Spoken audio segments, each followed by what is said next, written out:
아직 뭐 정형화돼서 무슨 주민자치위원회 그런 뭐 재생분과나 이런 걸 만든 건 제가 아직은 뭐 보지 못했는데 앞으로 가게 되면 그런 것도 필요하다고 보고 싶고요.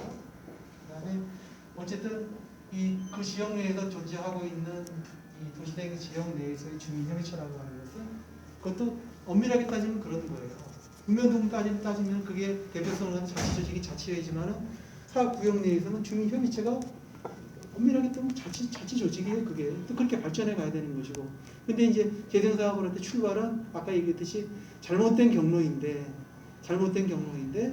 돈을 보고서 주민협의체를 만들어서 나타나는 문제점이 있다고 제가 말씀드렸잖아요. 그런데 주민조직도 마찬가지로 이게 일정한 발전의 경로가 있는 거예요. 우리 경험해 보잖아요. 어떤 사업이 필요해? 그럼 처음에 그거에 생각을 갖고 있는 몇 사람이 모여서 조직을 딱 만들었어. 깃발 딱 꽂았어. 내가 대장이야. 야, 나머지 참여하고 있는 사람 참여해서 날 따라와. 이렇게 하면 안 돼요. 그래서 처음에 주도해서 갈 수 있는 초동 주체가 있지만은 나중에 이걸 몸집을 불리려면 초동 주체가 중심이 돼서 나 따라를 하게 되면 절대 안 되기 때문에 그 다음 단계로 가게 되면 더 많은 사람들이 참여해서 만들어 가야 되는 거잖아요. 그럼 주체가 확 바뀌는 거야. 그런 열린 마음이 필요한 건데 이제 그렇게 못하고 몇 사람이서 처음에 주도권 잡고 패권적으로 그렇게 해서 계속 주민협의체 준비도 했었고 그 위에도 계속 회장하고 임원하고 가고 있는 것들이 적지 않아 있어요. 그런데 주민들이 잘 안 붙어요. 그런데 잘 신청 안 돼요. 그렇듯이 그 조직도 주민들을 대표하고 주민들이 참여하는 조직이기 때문에 이제 민주적으로 운영돼야 되는 거잖아요. 그렇죠? 그리고 그런 부분이 뭐 자치나 이런 거 연결된다면은 뭐 거기 계신 분들이 대표가 뭐 자치위원이 될 수도 있고 그러면 자연스럽게 자치가 연결될 수 있는 부분이 있겠고 그래서 작게 보면 그 지역 그 재생사업도 우리가 주민도 주민 참여 사업이라고 한다면 그 자치의 영역으로 보게 되면 역시 마찬가지로 그렇다고 하는 거죠. 그런 관점을 가질 필요가 있는 것이죠. 그래서 행정의 주를 줄 필요가 없고 그래서 주민들이 자기가 필요하고 해야 될 사업과 이런 것들이 계획으로 반영되고 실제로 실행을 하려면 주민들이 적극적으로 참여해야 되는 거잖아요. 스스로 자기들이 결정하고 집행할 수 있도록 해줘야 되는 거죠. 행정은 그걸 지원해야 되는데 재생사업은 사실은 위로부터의 사업 성격이 강하기 때문에 좀 쉽지는 않지만 어쨌든 그런 걸 만들어내는 것 그것이 바로 마을 공동체 정신인 거잖아요. 그래서 출발이 달랐지만은 주민협의체든 마을 공동체든 공적으로 지향하는 것은 그런 것이고 그래서 그 마을이 없어지지 않는 이상 그 주민들이 변화하지 않는 이상 그 주민협의체 이름은 주민협의체를 붙이든 뭐로 붙이든 그런 자치조직으로서의 그거는 도시재생 사업 과정에서도 그렇고 아까 말씀드렸던 사업기간이 끝나서 예산이 끊기더라도 지속적으로 그 모임이 가야 된다는 거죠. 자치적 측면에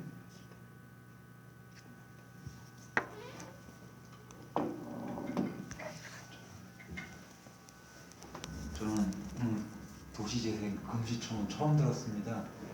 근데 아까 말씀 중에 아이디어 구하신다고 그러셨잖아요. 아이디어 좀 말씀드려도 돼요? 아주 단순한 아이디어인데요. 지금 사람들한테 필요로 하는 거는 이익을 바라는 것 같아요. 그래서 돈 쪽인 이익을 바라시는 분한테는 돈을 드리고요. 나는 돈 말고 관계를 원한다. 나한테 필요한 이득은 관계다. 네트워크다. 그런 약간 수준이 다르신 범주의 사람들은 다른 이익을 드리고 이렇게 구성원들에 따라서 이익의 관점이 다르다고 봐요. 모든 사람이 다 돈만 바란다고 생각하지 않고요.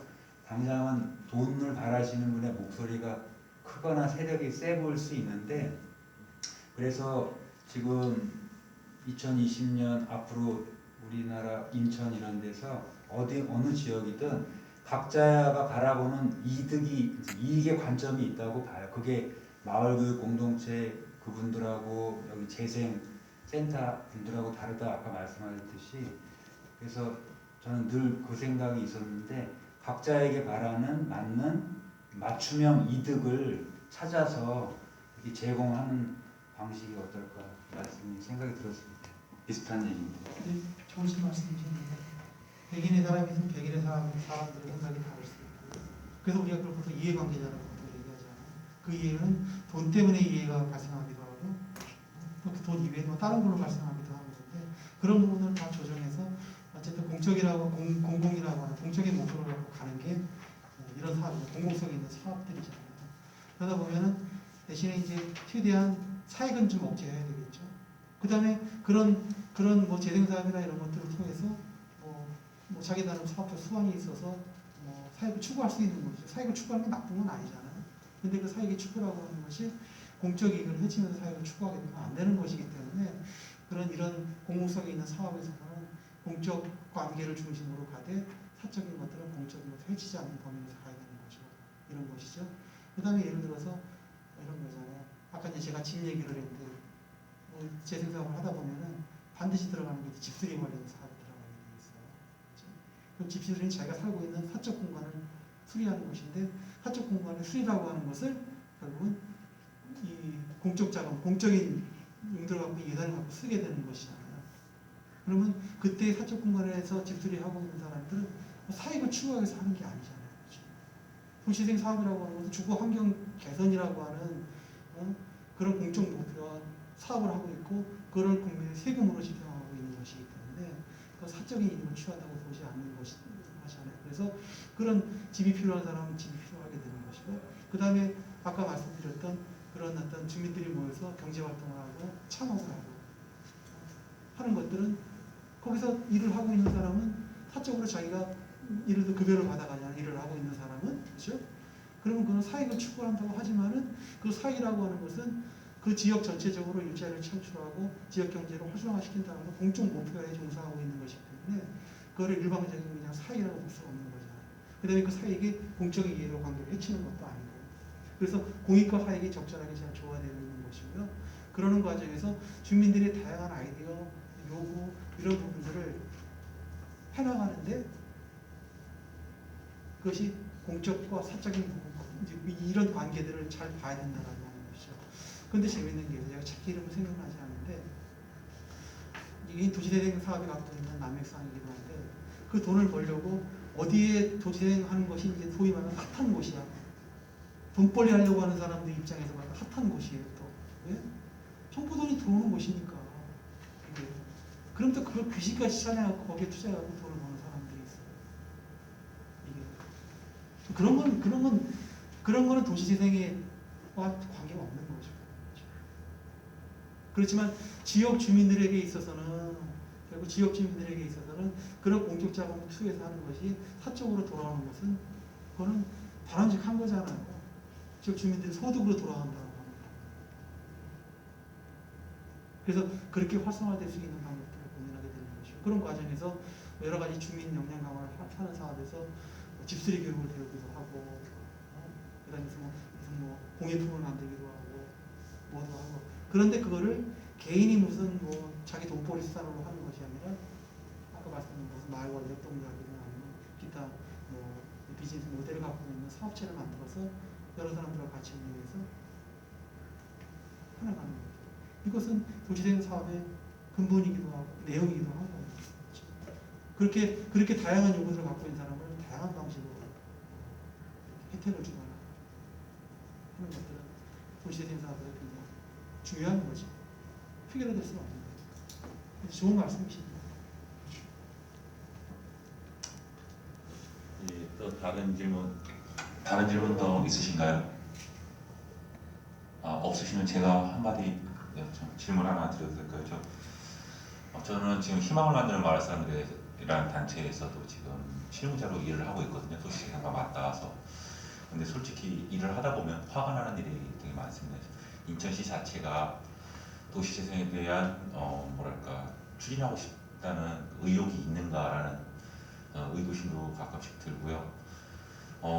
기초단체가 있다. 아까 계속 말씀을 해주셨는데 기초단체가 있다고 하는데 지원단체가 그 지원단체가 존재는 하는데 실체를 볼 수 없는 그런 기초단체들. 그리고 또 더불어사업에 추진됐을 때 돈을 행정이 꼭 쥐고 있어서 주민들이 행정에 가서 이제 일일이 볼펜을 하나 사도 손을 벌려야 결제를 받아야 그 사업을 추진할 수 있는 그런 구조. 처음에 이걸 저희한테 주민들한테 던져줄 때는 바텀업 방식, 아래에서 위로 올라가는 방식이다라고 설명해주고 이제 진짜 실제로는 탑다운 방식이래. 완전 고정된 행정이 실질적인 그 보여주기식 사업이 안 되면 허가를 내주지 않는 거예요. 그 더불어 사업을 설계하고 모양을 만들어갈 때 그런 거를 봤을 때는 진짜 실무자로서 그 난감할 때가 되게 많습니다. 주민들한테 더 이상 설명해 줄 적이도 없고 이제 주민들이 어느 정도 추진하면 이렇게 된다고 얘기했는데 행정에서는 돈을 꼭 쥐고 아니다 다른 걸 만들어 와라 라고 이제 항상 얘기를 듣거든요. 그런 걸 봤을 때 저희는 이번에 이제 센터장님께서 이제 그 우리 인천시 도시센터 광역센터로 가실 때 이제 많이 좀 의미가 깊었습니다. 많은 생각을 하게 되고요. 그런데 내년에 만나게 될 앞에 주제를 설명이 많은데 저기 도시재생지원센터 인천광역시 도시재생센터의 예산과 주요 사업은 무엇이며 우리가 만나게 될 그리고 만약 그것이 충분하지 않다면 어떤 모습으로 바뀌어야 할지 인천형 도시재생 사업이 앞으로 힘을 받아서 추진될 수 있을지 거기에 대해서 좀 설명해 주셨습니다. 그러니까 이런 거죠. 인천광역시가 처음 이제 말씀하셨을 때 과연 인천시가 도시재생 사업을 제대로 할 의욕이 있는 의지가 있는가라고 말씀하셨는데 제가 보기에는 생각과 의지는 있어요. 근데 현실이 생각과 의지만큼은 안 가지는 게 문제죠. 이게. 근데 그거는 여러 가지 면으로 볼 수가 있겠죠. 위로 갈수록 그 의지는 강해요. 시장님이나. 근데 이제 이게 이제 행정이라고 하는 것은 이를 실제로 집행하는 것은 밑에 있는 이제 이 실무자들이 집행을 하는데 그런 면에서 봤을 때는 시장의 생각과 밑에 있는 실무자들의 생각 또는 그 생각이 다를 수는 있겠죠. 차이가 있을 수는 있겠죠. 그런데 이제 그게 제대로 사실은 이제 드라이브가 걸리려면 시장부터 시작해서 늘 관심을 갖고 밑에를 점검하면서 적성을 갖고 대들어야 되는데 그런 게 있는가라고 얘기하게 되면 보는 관점에서는 없어 보일 수도 있고 아니면 하려고 하는데 잘 안 되는 것 때문에 뭔가 일선에서 봤을 때는 제대로 하고 있는가라고 하는 의심을 갖게 되기도 하고요. 그런 건데 상징적으로 얘기하면 그런 거예요.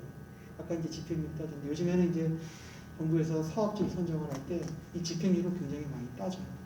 근데 그 집행률과 관련된 문제는 이 토지를 확보하지 못하기 때문에 소위 4대에 들어가는 사업들이 안전을일지이기 때문에 집행이 잘 안 되는 거거든요. 그럼 요새 그걸 따져서 페널티를 부여합니다. 인천이 올해 페널티